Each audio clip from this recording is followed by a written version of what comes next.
So you're going to be watching two videos. I will separate them. One will be on Italian unification, just basic things that you need to know, I'm hoping under 10 minutes, and then one on German unification.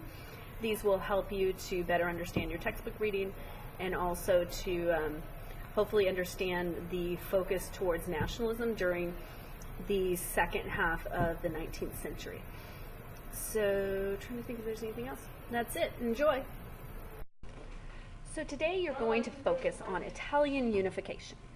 So I wrote a question on the screen, as you can see there, and it says what else was happening during this time period. You should know lots of things, so that'll help you review. Are you guys uncomfortable? We have students in this class right now. They're a little uncomfortable with me talking to a computer screen. But you know that we are very good friends.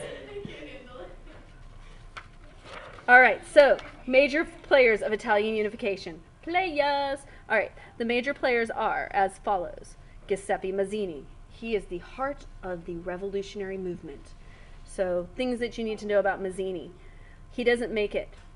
He doesn't make it to Italian unification. It's his goal, it's his heart, it's desire, and then he dies. So that's sad. What else do you need to know? Okay, the unification is going to start with the leadership of the Kingdom of Sardinia, also called Piedmont. It's here in northwestern Italy. Do you see it? It's dark colored right there.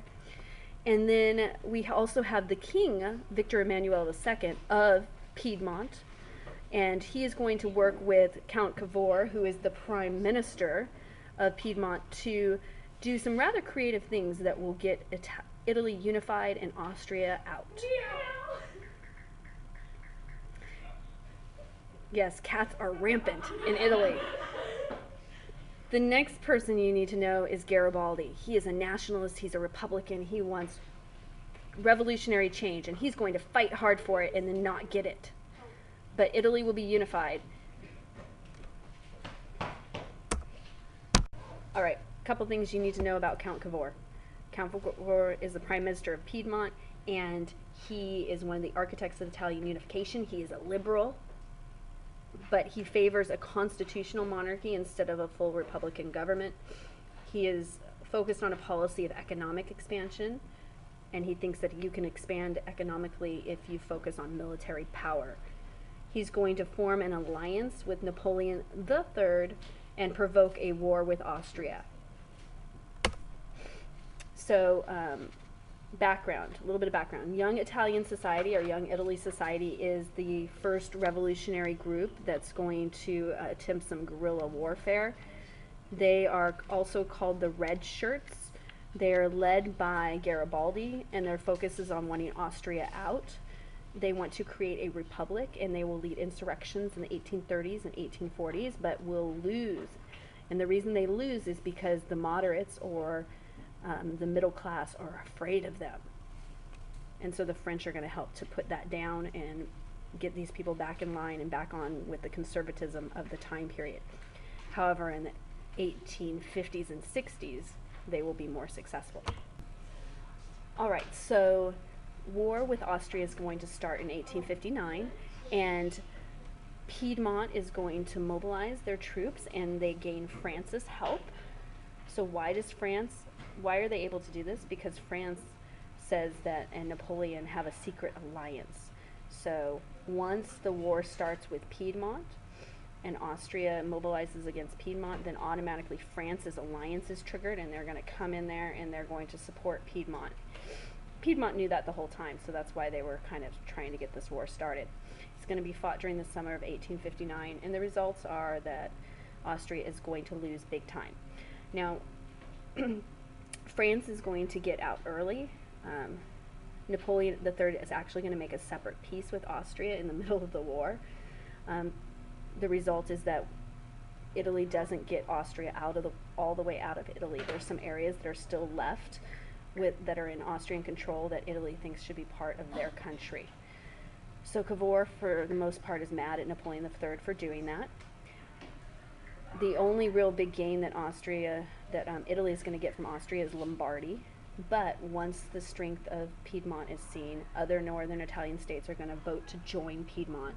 These include Parma, Modena, and Tuscany. They're all going to vote to join the Kingdom of Piedmont, and with France's approval, they will become a enlarged northern Italian state in 1860.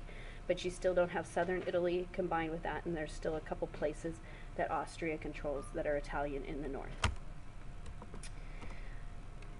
All right, so nationalists want to unite, and you've got Garibaldi, who is a nationalist and he's a Republican, and again, he wants a Republican form of government, and in 1860 he's going to actually start coming up the boot of Italy, and he's going to capture Sicily and Naples.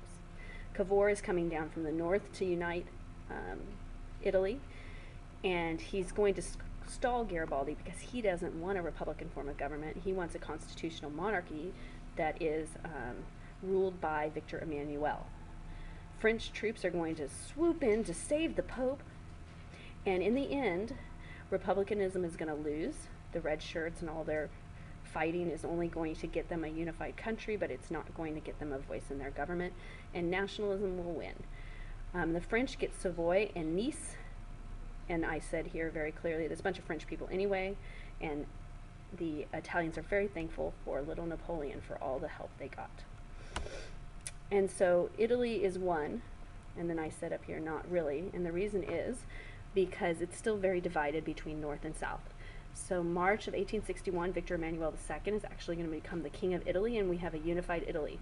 Piedmont, though, is seen really as a conqueror of Italy instead of a uniter of Italy. A lot of the Italians in the south are upset. The church is upset. Republicans are upset. The south is seen as rural and backwards in Italy, and so the north kind of rules and thinks they're better than everybody else. There's a conservative constitutional monarch that's run by Piedmont in the north, and in order to get some of the southern Italians on their side, they use bribery, also called transformatio, so that opponents of the government are made into supporters. Venetia and Rome are going to still need to be added, and they won't be added until 1866, when Italy supports a war between Prussia and Austria. French troops are going to guard actually Rome until 1870, when the Franco-Prussian War occurs, and Rome will become the capital after that. The Vatican is still hostile to all of this because they don't like crazy Republican nationalists. So there's, at the end of this whole unification process in 1870, there are still two places that are called the unredeemed Italy, and they are Trent and Trieste, and you can see them here on the map. Point right there. And these two areas are one of the reasons that Italy is going to get involved in World War I, because they're all about getting their territory. The end.